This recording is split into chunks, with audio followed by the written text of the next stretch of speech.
snimate. Svaki dan samo snimate.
Škola je u stvari nastala kao ideja aktivista i aktivistkinja inicijative Mladi ljudska prava u Bosni i Hercegovini, kao ideja da se neki događaji i narativi sa područja prvenstveno Hercegovine i te regije ispitaju malo detaljnije i da se, ajde da kažem, propituju u toj nekoj generaciji rođenoj tokom rata i nakon rata, dakle ljudi koji u suštini nemaju nikakva sjećanja.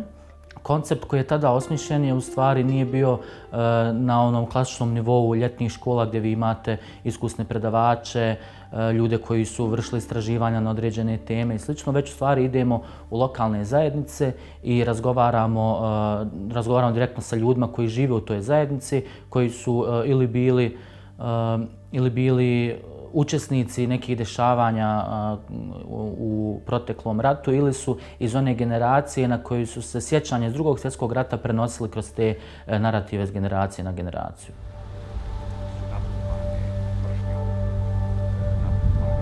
Jama Čapkarica, inače to i pokojni akademik, srpski akademik Vladimir Dedijer pominje u svojoj knjizi prvi put javno i otvoreno, kaže da se desio stravičan zločin i on kaže da je otprilike ubijeno toga 26., 27. i 28. avgusta, dakle nekoliko dana poslije. Ubijeno je oko 400-500 muslimanskih civila.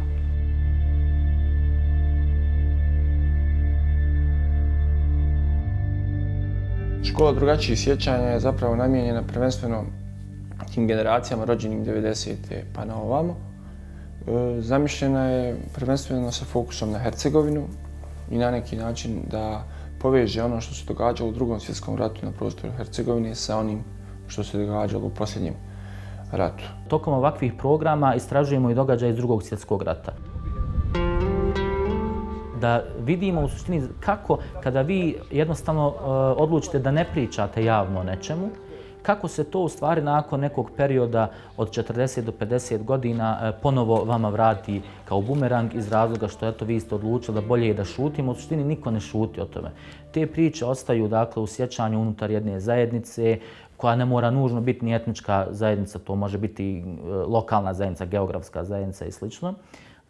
I zbog čega je u stvari bitno da takve stvari propitujemo, da nakon što se nešto desi, da o tome pričamo otvoreno, javno, da diskutujemo, da budemo slobodni u suštini da pričamo o tome, a ne da govorimo, znate, ostavimo prošlost, vrijeme da se okrenemo budućnosti, što su česte poruke u smislu i ljudi koji danas obnašaju vlast u cijeloj regiji, jer mi smatramo da to nije način, zbog toga i organizujemo ovakve programe.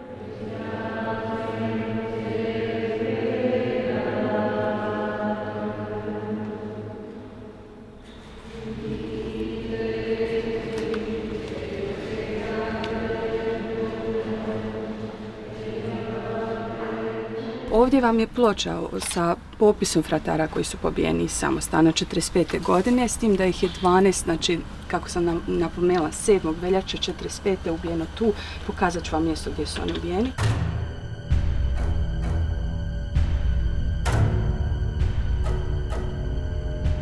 Mi smo sa nazivom Škola drugačijih sjećanja pokušali da zapravo napravimo jedan iskorak gdje zapravo uvažavamo različite vizije, odnosno različite ideje kako se prošlost dogodilo.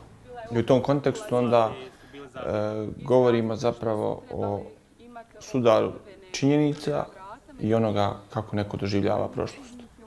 Važno je da imamo razumijevanje za različite poglede na historiju, a posebno na ove segmente koji su vezani za rat, zato što brojevi, činjenice, presude, utvrđeni zločini najčešće zapravo nekako ne dopiru do svih. I ukoliko zanemarimo to kako neko drugi vidi tu stvarnost, ne možemo zapravo nikako ni doprijeti do te osobe. Tek kada mi pružimo priliku nekome da nam kaže svoje viđenje, tek tada zapravo možemo s njim govoriti i o tome šta su činjenice. Namjera u suštini jest da najprije mladi ljudi koji učestvuju u tome čuju neke priče za koje u stvari nikad ne bi mogli čuti ni na medijima koje prate, ni od strane svojih roditelja, ni u društvu, ni u školi i slično. Dakle, da otkriju jedan potpuno, da kažem, novi događaj i nove trenutke u tom nekom smislu. I ne desi se nužno uvijek ta neka katarza u smislu kada se mladi ljudi suoče da je uslovno rečeno njihova strana učestvovala u činjenju nekog zločina, ali dolazi do te promjene kod mladih ljudi gdje oni u stvari shvataju sada da sve cijeli onaj koncept i narativ koji se njima servira kroz sve te sisteme, uključujući medijski, obrazovni i slično, da sve to što oni slušaju, da postoji nešto i sa druge strane. Dakle, da postoji neki paralelni svjetovi u svemu tome gdje oni moraju u suštini, ukoliko žele da budu otvorenog uma i da razaznaju neku istinu o kojoj stalno pričamo, da moraju jednostavno propitivati taj narativ koji se njima servira na način tako što će odlaziti u te paralelne svjetove i širiti sebi vidike. Na Čapgarcu nisam mogao da poslužim neke kockice, jer se temelji na osnovu jednog čovjeka, dok nije mjesto zato što ne postoji nikakva zvanična istraga o tome. Sve jame su tako slično zabetonirane kao one, koliko sam kapirao, jesu. Sve su. Na neki način ne tražim opravdanje, ali vidim razlog zašto je ta vlast to uradila, jer bukvalno to je posle završetka rata trebalo je smiriti narod. Zamisli da su svi iskopale te jame, šta bi bilo? Bilo opet. Po meni je, i to bi se nadovezano na ono što smo pričali kako treba obeležavati te memorijale, da li treba lično napisati da je to počinio taj narod ili treba napisati da, kao što je to bilo žrtve fašističkog terora ili tako dalje. Po meni je mnogo bolje napisati tako, jer onda nijedna strana ne bi bila uvređena, ali opet mi imamo 90. takvu politiku gdje, bez obzira o kome se radi, treba uvek naglasiti nacionalnost toga ko je počinio to i ako može optužiti čitav taj narod za to da je počinio. Ako to stavimo pod ono što si ti rekao, žrtve fašističkog terora, onda je moguće da se dogodi ono što se događa u Hrvatskoj, da taj fašistički teror stavimo Talijane i Njemce, a izvadimo Ustaše jer njih nije bilo, oni se nas ne tiču.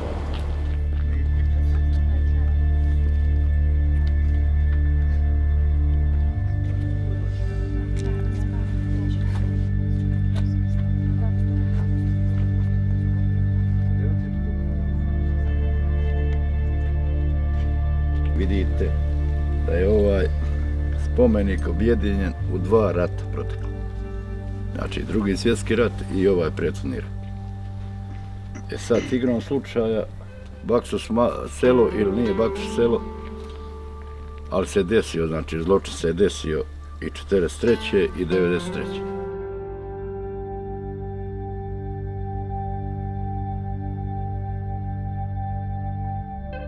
Ono što je zanimljivo za našu školu jeste zapravo da ljudi koji s nama pričaju nisu oni koji svaki dan su u medijima. Šta više, neki od njih odbijaju da govore za medije, odbijaju zapravo da podijeli tu svoju, ono što imaju da kažu, prihvataju da ostane tu u ovoj grupi od 20 ljudi i nekako im to dođe kao terapija. Svake godine se sastaneš sa 20 novih mladih ljudi i ti im ispričaš ono o čemu ne govoriš zadnjih 25 godina, na primjer.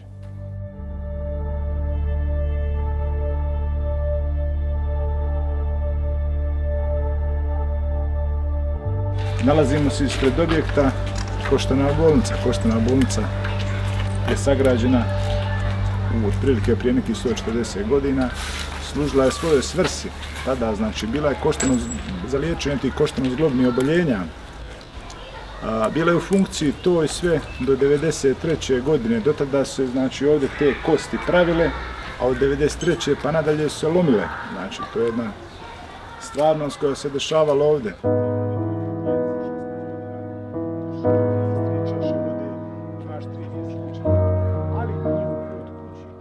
Imamo često svjedoke događaja kao govornike, sagovornike, a s druge strane imamo ljude koji su više naučnici, istraživali činjenice ili se, na primjer, time bavili na ovaj ili onaj način.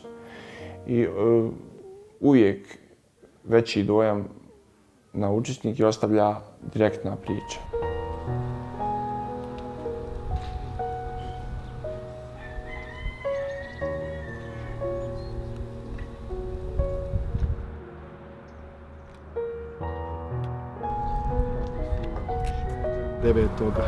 Rujna najviše je ubijeno ljudi, dakle sveukupno ubijeno je 33 civila, starci, žene ili evo najmlađe dijete imalo svega 4 kotlje kada je ubijena, mala mladenka, dakle obitelj Zadro, njih je ubijeno 5, a sve su to gledala 2 brata, Zoran i Goran, koji su imali 12 i 13 godina, gledali su cijelo to sakriveni u šumi, kako ubijaju oca, majku, sestru, baku i djeda.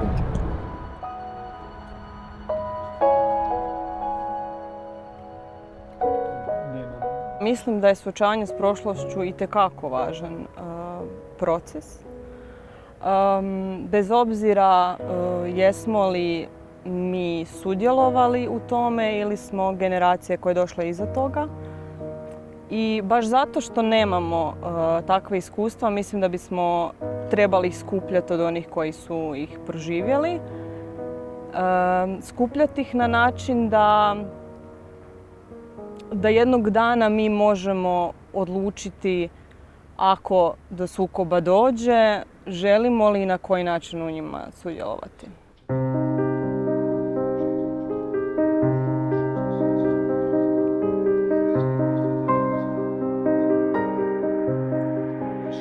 Ne mogu reći da nisam imao neka predubjeđenja.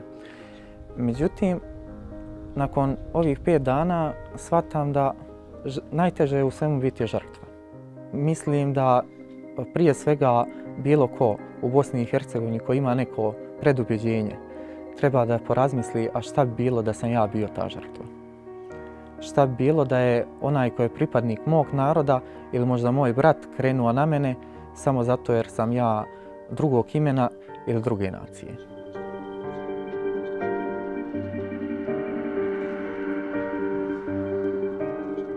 Kroz ovih 5 dana, koliko smo mi ovdje u Stocu i u regiji Hercegovine same, nismo mi samo obilazili stratišta sva 3 naroda, nego smo imali priliku i da razmijenimo mišljenja između sebe, te smo tako mogli doći do zaključaka da mladi, ali i cijela zajednica ima jako dosta problema koji nisu nacionalno i vjerski obojeni.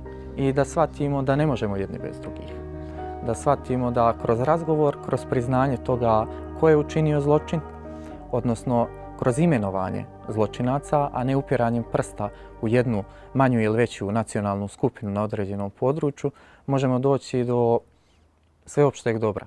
A sveopšte dobro jeste trajni mir na ovom prostoru, jer valjda smo ljudi. Valjda ne treba da radimo one stvari koje smo u prošlosti radili.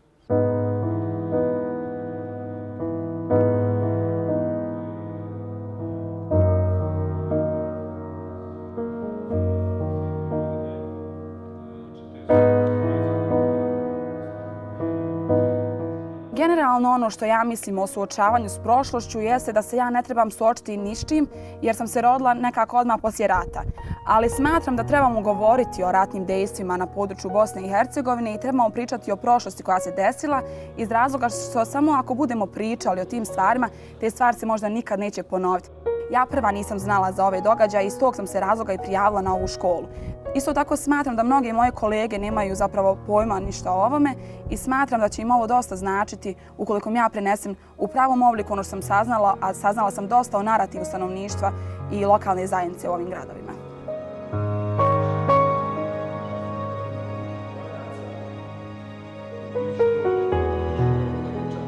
Smatram da ću nekako onim što sam ja ovde stekao i svojim iskustvom i onim saznanjem da ću pričajući sa mojim prijateljima i tako dalje, nadajući se da će oni preneti drugim svojim prijateljima i tako dalje, proširiti prosto i to što se, kao što kaže naslov same škole, škola drugačijih sećanja, odnosno da će se čuti i druga strana, da neće biti to samo usko povezano onako kako su učili, odnosno nismo učili u ovim školama, počev od osnovne pa srednje škole, dakle, nego da će se uvijek čuti ta druga strana priče i da ćemo jednostavno skapirati da postoji i tuđe žrtve i da trebamo se s istom pažnjom odnositi prema svojim i prema tuđim žrtvama.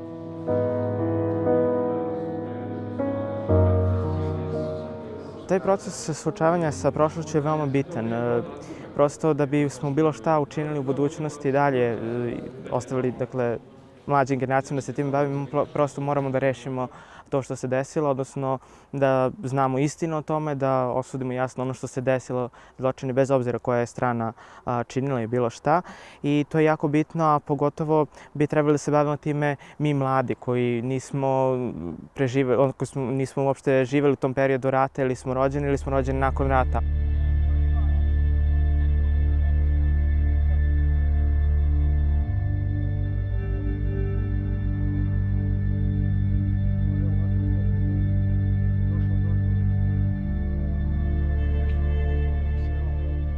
Kako na teritoriji Crne Gore nije direktno vođen rat, ali naravno Crna Gora je učestvovala u par navrata u ovom ratu. Nije baš da se puno polemiše i čak se puno i ne zna o samim dešavanjima u Bosni i Hercegovini. Mnogi ljudi ne znaju, u stvari većina ljudi ne zna u Crnoj Gori šta se sve ovdje izdešavalo, imaju neku svoju stranu priče. Naravno da je suočavanje sa prošlošću veoma bitno, jer mladi ljudi moraju da prevaziđu podjele koje su im nametnute samim rođenjem i dolaze iz različitih krajeva, moraju čuti priče i s jedne i s druge i treće strane i da na kraju naprave jednu novu sliku koja će reći da nijedan rat nije dobar i da od rata su samo profitirali ratni profiteri i ljudi koji vladaju podjelama, a stradali nevini i naravno i mi smo zarobljenici ratova koji su se dešavali na ovim prostorima.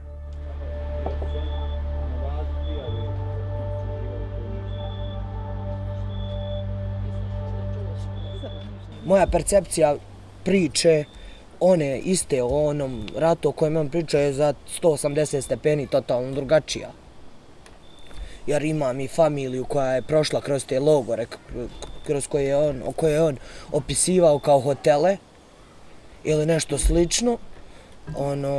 Tako da, ne znam, ali svejedno saslušam čovjeka i razumijem u neku ruku, on sebe pokušava donekle ni opravdati, ali to je njegovo viđenje i to viđenje mi jedino možemo razmatrati sad.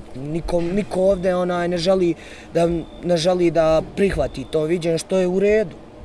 Sasvim u redu. Ovo stvar su još uvijek tabu tema i meni je drago što smo mi započeli da rušimo te tabu teme, jer kod mene, ako ćemo iskreno, mojoj generaciji sam 99. godište i ovo je tek početak. Niko od nas ne zna da imaju ovakve stvari, ovakve recimo kampovi i aktivnosti da se priča o ovome. I ovo je meni početak, meni to nije 25 godina stajanja tapkanja, već ovo meni baš bukvalno početak, meni je ovo prva godina. Nekima je možda 5, 10, ali meni se sviđa i nastavit ću da idem u ovom pravcu i nadam se da ću potaknuti ostali iz moje okoline. Tako da meni je ovo napredak.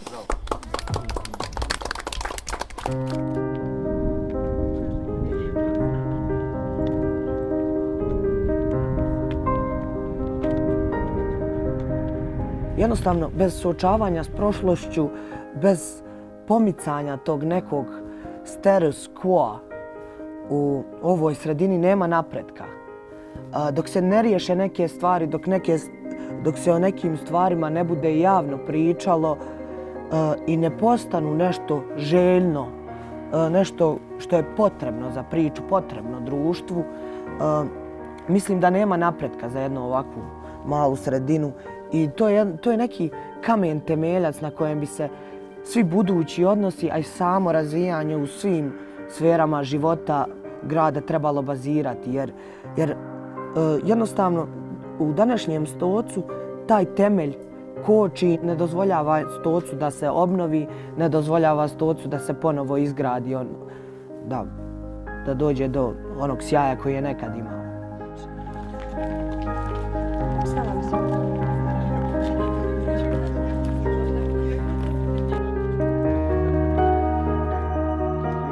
Po mom mišljenju, mladi ljudi kako najviše mogu učestvovati u procesu suočavanja s prošlošću je tako što jednostavno razmjenjivati mišljenja. Moraju saznavati nove informacije, preporučujem im da se uključe u programe kao što je ovaj i dijeliti mišljenja sa svojim vršnjacima bez obzira na njihovu nacionalnost, jer ako neki kažu kao mišljenje boli nečije, možeš nekoga povrijediti, mislim stvarno da je zdravije i da se stvara zdravija okolina kada se otvoreno priča o nekim stvarima bez predrasuda. Ali svakako, hajde prvo da pričamo o Berlin Belovci, nekako su vaši utisci, šta mislite da daš? Nakon ovoga možemo djelovati, dakle, prvo na sebe i moramo sebe ubijeti ovo sve što smo jeli, sa sobom sjesti, svesti račun, poredati sve ove slike koje smo vidjeli ovih dana i naravno to prenijeti prvo na svoju porodicu, na svoje bližnje, na svoje kolege, komšije i prijatelje i tek dalje krenuti nešto raditi i djelovati, jer sigurno je da mi ne možemo nešto veliko učiniti odmah nakon ovoga. Kod nas u Crnoj Gori mogu da kažem da pogotovo omladina, to je moja generacija i mlađi i možda još malo stariji, oni baš vjerujem da ne znaju ništa o ovome. Mogu da kažem za sebe da sam prije ove škole moje znanje bukvalno bilo kao tabula rasa. Nešto sasvim kratko i u školi uopšte nismo imali ništa od ovoga, možda nešto kratko o ratu i to je to.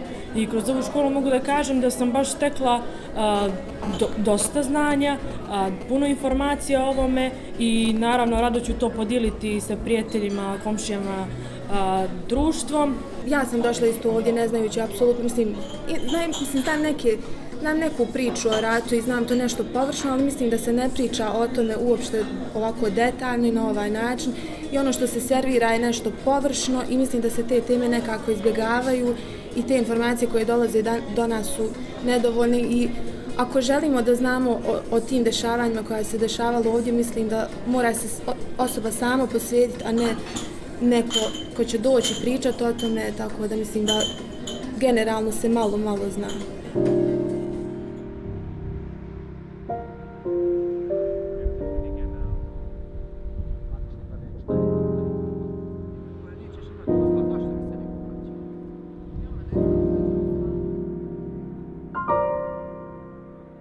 Meni je mnogo veći problem šta se dešava sa svim ljudima koji su izvan ovakvih programa.